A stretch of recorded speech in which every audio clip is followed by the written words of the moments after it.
राज्याचं लक्ष असलेल्या मुंबई महापालिकेच्या आयुक्तपदासाठी नाव निश्चित झाल्याचं समोर आलेलं आहे। मुख्यमंत्री देवेंद्र फडणवीस यांच्या मर्जीतल्या आणि मेट्रो वुमन अशी ओळख असलेल्या अश्विनी भिडे यांचं नाव मुंबई महापालिकेच्या आयुक्तपदासाठी निश्चित झाल्याची माहिती सूत्रांनी दिलेली आहे। अश्विनी भिडे या सध्या मुख्यमंत्र्यांच्या अतिरिक्त मुख्य सचिव म्हणून कार्यरत असून आज त्यांच्या नावाची घोषणा होणार असल्याची माहिती आहे। मुंबई महापालिकेचे आयुक्त भूषण गगराणी हे आज निवृत्त होणार आहेत। त्यांच्या ठिकाणी आता अश्विनी भिडे यांची नियुक्ती करण्यात येणार असल्याची माहिती आहे।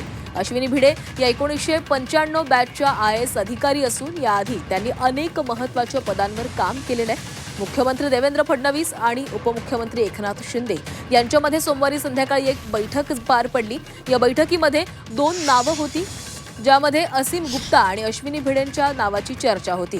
मात्र शेवटी अश्विनी भिडे यांच्या नावावर शिक्कामोर्तब झाल्याची माहिती सूत्रांनी दिली आहे। यानंतर अश्विनी भिडे यांनी उपमुख्यमंत्री शिंदे यांची देखील भेट घेतली आहे। यावेळी शिंदे आणि भिडे यांची तासभर चर्चा झाल्याची ही माहिती मिळते आहे।